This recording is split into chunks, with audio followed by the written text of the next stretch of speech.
Hello guys! For today's video, ipapakita ko po sa inyo yung aking mini farm. Tinawag ko na lang siyang mini farm kahit di pa siya kompleto guys. So, eto guys, yung una kong pinatayo na poultry para sa mga pato ko, tsaka pabo, mga manok.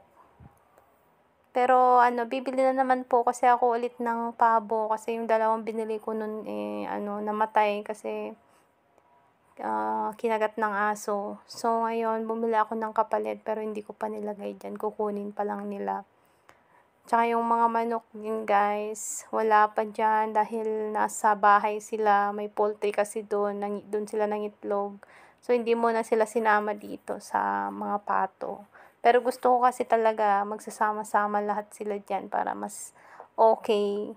Tsaka iisang iisang lugar lang kung saan sila. So ayan po yung mga binili ko po noon na pato. So yung iba po diyan nangingitlog na din po. So sana maging okay din. So ayan yung mga aso ko, laging nakasama, laging nakabuntot, lagi basta pumunta ng bundok, andyan sila.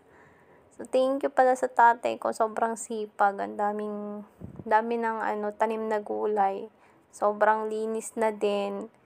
Kasi dati hindi ganyan kalinis. Pero ngayon, wow. Sobrang ganda na po. Talaga napakasipag talaga po ng tatay ko pagdating sa mga ganyan. So, ayun guys, si mama naman, ayan, nangunguha sila ng ulamin nila. So, tawag po dyan sa Ilocano is kabatiti. Favorite ko po yan na gulay. Isa sa mga favorite ko po. Sobrang sipag po nito mamunga.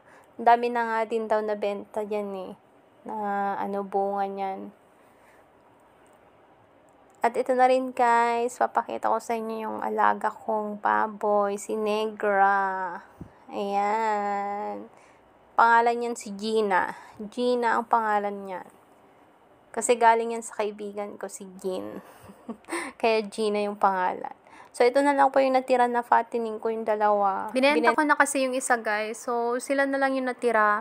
Bala ko sana dagdagan, kaso wag na lang muna sa ngayon. Kasi ang hirap po mag-alaga ng baboy, so hindi po muna ako bibili.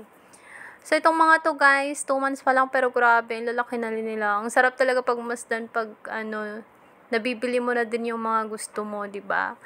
Ito yung mga manok na pinabili ko sa mama ko, guys. So, yung iba diyan nangingitlog na daw. At sana maparami sila para pag-uwi ko may pangpulutan. Charis.